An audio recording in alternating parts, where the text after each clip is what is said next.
Hi, welcome to Learn to Knit Online. My name is Alice and I'm your knitting teacher. I wanted today to talk to you about how to shop for yarn. Obviously, not many yarn stores are open necessarily. However, there is going to be a time where we can go into yarn stores again. And so I wanted to talk to you about how to treat the yarn that you're interested in. I remember this is all based on my own experience as a beginner knitter, self-taught knitter. I used to find yarn stores quite intimidating, and even though everything looks so beautiful, I was too scared to touch anything, and that's your first giveaway. So I'm going to use this yarn, this hand-dyed skein. This is called a skein, and by that I mean this twist of yarn. I'm going to use this as the example. So these are more and more popular in knitting stores because it shows off the colours, but also it means that you can have a good feel and you can have a good squidge. Is literally the term, squidge. It's really important that you feel the yarn because you're going to be working with it in your hands throughout the entire project. If you don't like the feel of it, this is going to be a very unpleasant project. So do make sure, don't be scared. Have a good old feel, squidge. See, do I like the feel of it? Is it too soft? Is it too hard? For my fingers, I've had projects where I've hated the yarn through my fingers. It's unpleasant. So please make sure that you have a good feel. The next thing you're going to do is if you have a skein like this or a yarn, even if it was a ball, I don't have anything here to hand, but if there are lots of different colours going through it, make sure that you have a look through, because on the surface you could see, oh, okay, I see some purple and I see some pinks. But if you don't have a dig through, you might discover that either there's more of this pink or less than this pink that you thought, or maybe there's an entirely different colour going on in there. So it's always worth having a little look through and a dig. Next thing is to smell your yarn. Now, I know that sounds crazy, but yarn is a natural fibre. If it's got any kind of wool in it, then there's a good chance that it will have a lanolin smell to it. And lanolin is the natural grease that sheep in particular, that they produce, and it keeps the fleece waterproof and protected and so on. And so there's always a chance that there's an element of this, an aspect of this still in your yarn. And some people love the smell. That's me. Hi, my name's Alice. I love lanolin. But some people really don't. It's kind of like a farmy smell. So don't be scared when you're in that knitting store to get a good old sniff. Yeah, mine smells of lanolin. Because again, you're going to sort of be around that smell. You're going to have it on your fingers potentially. Now, don't worry about, oh, I'm knitting a nice thing for a baby and I don't want it to smell like a farm.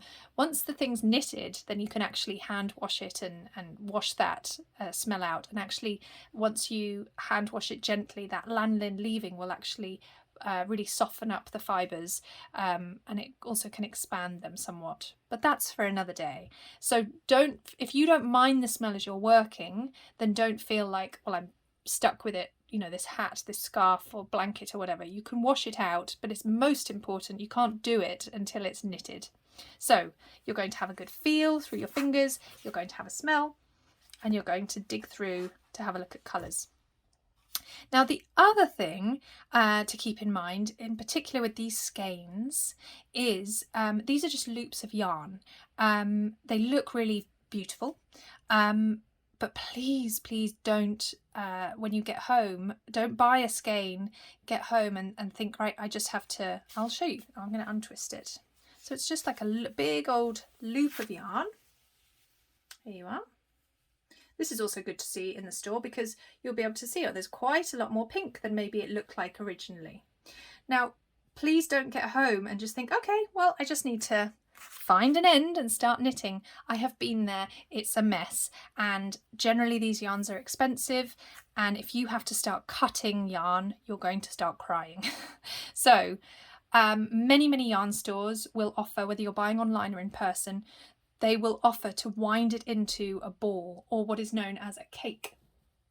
This is a cake and this is a ball, but either way, this is what you'll end up with from a skein, but you can just say to them, can you wind it into a ball? But if you hear somebody say, can I have it wound into a cake, then it's much the same.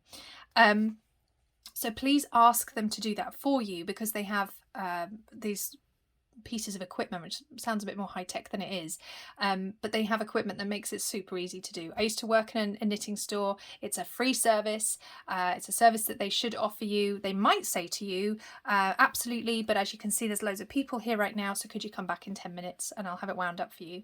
But it's a service that they should provide for you.